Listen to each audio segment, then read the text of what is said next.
Familia ya Mungu, karibuni katika tafakari ya neno la Mungu. Leo ni Dominika ya pili ya Kwaresma, mwaka C wa Kanisa. Mama Kanisa anatukumbusha tukio la kugeuka sura kwa Bwana wetu Yesu Kristo ili kutufunulia umungu wake na kutualika kutafakari utukufu wake katika fumbo la Pasaka. Ndugu zangu, taifa la Mungu, tukio hili linatuonyesha kwamba hakuna utukufu bila mateso, wala Pasaka bila msalaba. Kugeuka sura kwa Bwana wetu Yesu Kristo kunaufunua utambulisho wake kama Masia na mwana wa Mungu. Katika Injili ya Dominika hii, Injili Mathayo sura ya 17 aya ya 1 hadi ya 9, anaweka mbele yetu tukio la Yesu kugeuka sura akiwa mlimani na wanafunzi wake watatu, yaani Petro, Yakobo na Yohane. Ndugu zangu, kuwepo Yesu mlimani ni alama ya uwepo wa utakatifu wa Mungu. Tunakumbuka hata Musa, Mungu alivyomkabidhi amri 10 akiwa mlimani Sinai. Pia katika injili yetu ya leo, Yesu anageuka sura pale mlimani. Tunaona akizungumza na Musa na Eliya. Yesu anazungumza nao kwa sababu Musa na Eliya ni wawakilishi wa Agano la Kale. Ndugu zangu, taifa la Mungu, Musa anawakilisha upande wa Torati, yaani sheria, na Eliya anawakilisha manabii. Vile vile Eliya alionekana kuwa nabii mkubwa miongoni mwa manabii wa wana wa Israeli, aliheshimika sana na ambaye aliaminika kwamba hakuonja mauti bali alitwaliwa mbinguni. Pia Musa halikadhalika, yeye kama mwandishi wa sheria na Torati, Wayahudi walimwamini sana, na yeye kabla ya kufa kwake aliwatabiria wana wa Israeli kwamba nyuma yangu atakuja nabii mwingine mkubwa zaidi yangu mimi. Hivyo uwepo wa Yesu ni kuonyesha kwamba utabiri wake umetimia. Taifa la Mungu, kazi ya Musa na Eliya ilikuwa moja tu, kumweka Yesu mbele ya wanafunzi wake watatu na mbele yetu sisi na mbele ya Wayahudi, na kisha wanatoweka. Hii ni ishara ya kuwa Agano la Kale linakamilishwa na Agano Jipya kupitia Bwana wetu Yesu Kristo.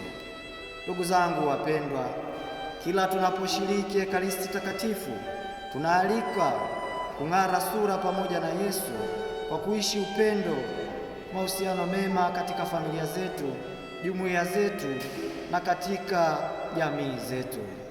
Mitume hawakuelewa mara moja maana ya kugeuka sura, bali waliweza kuelewa baada ya kufufuka Bwana wetu Yesu Kristo, ndipo waliweza kuhubiri Injili kiaminifu.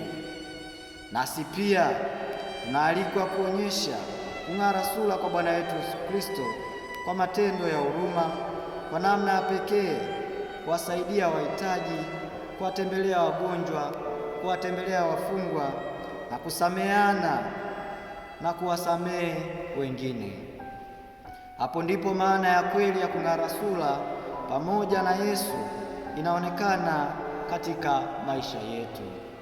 Ndugu zangu, taifa la Mungu, tunaalikwa kuwashirikisha wengine utukufu wa Mungu tunapokutana naye. Petro alitazama utukufu wa Mungu, alitaka kubaki nao peke yao mlimani, lakini sisi tunatumwa kuushuhudia kwa maneno na matendo yetu, kama kuhani anavyotukumbusha mwishoni mwa misa takatifu tunapoagwa kwenda na amani. Maisha yetu yanapaswa kuonyesha utukufu wa Mungu mbele ya watu wengine.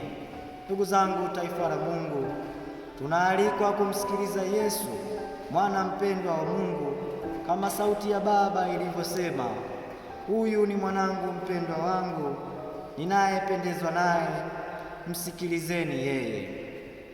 Wajibu wetu ni kuzibua masikio ya mioyo yetu ili kutambua Yesu kama Masia na mkombozi wetu na kuwa watii kwa neno lake na sakramenti zake. Kwa kumsikiliza Yesu na kuishi habari njema, tunaweza kuulisi ufalme wa milele. Ndugu zangu, swali la kujiuliza: kwa nini Yesu aliwachukua mitume wa watatu ingali alikuwa na mitume 12? Kumbe Yesu aliwachukua Petro, Yakobo na Yohane mlimani ili kuwaimarisha katika imani, matumaini na mapendo, kwa sababu Yesu alitambua nafasi na majukumu makubwa yaliyo mbele yao katika kanisa la kwanza. Petro alimuimarisha katika imani ili aweze kuwaongoza mitume wengine na kuliongoza kanisa kwa uaminifu.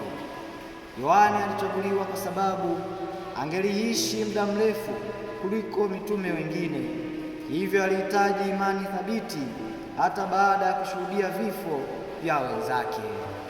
Yakobo aliimarishwa kwa sababu angekuwa mtume wa kwanza kufa kifo dini, akitoa mfano wa uaminifu kwa Kristo. Kwa hiyo ndugu zangu, taifa la Mungu, Yesu aliwaandaa mitume hawa ili wawe mashahidi wa habari njema, yaani Kristo katika mateso na kifo.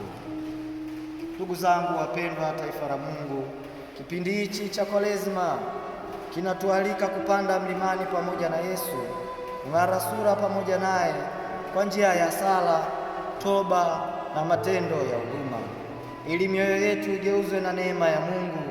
Tunapomtazama Yesu aliyeng'ara sura mlimani, tunaimarishwa kuvumilia changamoto za maisha, tukijua kwamba mwisho wa njia ya msalaba ni utukufu na ufufuko. Ndugu zangu, taifa la Mungu, Dominika hii ya pili ya Kwaresma tujifunze kumsikiliza Yesu ili abadilishe maisha yetu na kuonyesha utukufu wake kwa matendo ya upendo.